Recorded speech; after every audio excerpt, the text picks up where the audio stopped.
Hi, this is George Blecker. It's July 18th, 2021, and I want to tell a story about moral complexity.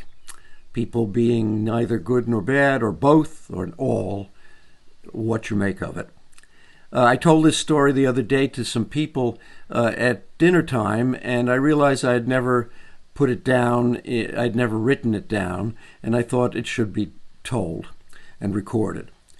When I was about 9 or 10 years old, I had an operation on my knee. And I had to go into the hospital, and I was there for 10 days. My parents had a family friend, a woman doctor named Dr. Gisella Perl, whom my father had brought over from Europe after the war. She had become a family friend. She visited us often. She was a very sort of lively, sort of vivacious woman with a German accent. I didn't know anything about her. Both my parents seemed very fond of her, and so she was really our family doctor. And when I was in the hospital, she came to me. She was there all the time, taking care of me in a very warm and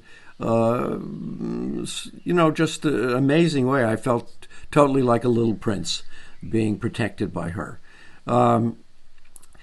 And she stayed a family friend for a number of years, but gradually she seemed to be sort of fade out of the picture. And I got the idea that there may have been some sort of flirtation between my father and her, or something that my mother imagined. Whether it happened or not, I don't know. But in any case, by the time I was a teenager, or late teenager, she was out of the family circle. Anyway, many years later, about 15 years ago, I was reading the New York Times obituary column, and I saw an obituary of Dr. Gisella Perl. It said, to my shock and horror and fascination, that Dr. Perl was the infamous assistant of Dr. Mengele in Auschwitz, the doctor who had performed these grotesque in vitro experiments on Jewish women. He had this charming, Berlin-born Jewish doctor, Dr. Gisella Perl, as his assistant. She always maintained that she had saved a lot of women's lives by aborting their children, their fetuses, so that he couldn't perform these experiments on a number of them.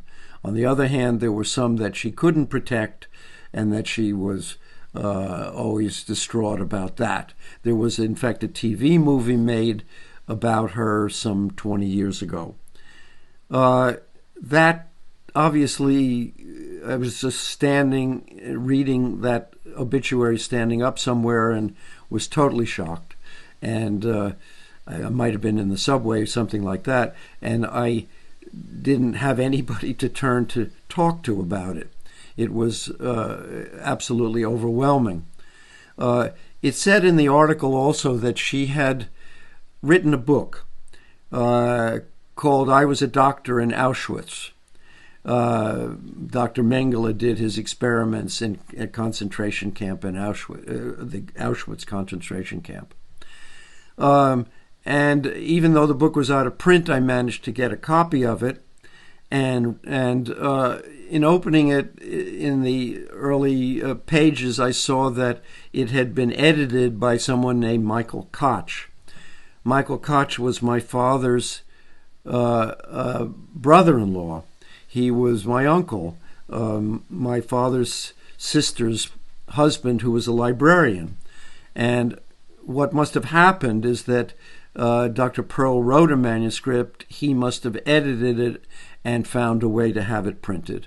So my family, in a couple of ways, was involved, or more than several ways, was involved with Dr. Perl.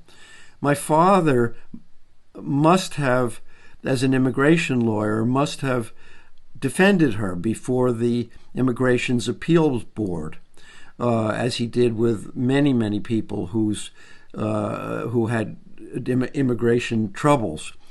And he must have taken the position that she had no choice and that she saved people and did the best she could. I don't have records of that trial, and I wish that someday I'll find them or look for, track them down. But even now, the story of how this woman could have been doing what she did and then being a part of my family for so many years, it's hard for me to fathom it. And yet it's just that interesting sense of not being able to fathom it that I really find fascinating, because it's bigger than any kind of moral judgment that I could make. Anyway, that's the story. I wanted to get it down for the record. Thanks a lot for listening. Bye-bye.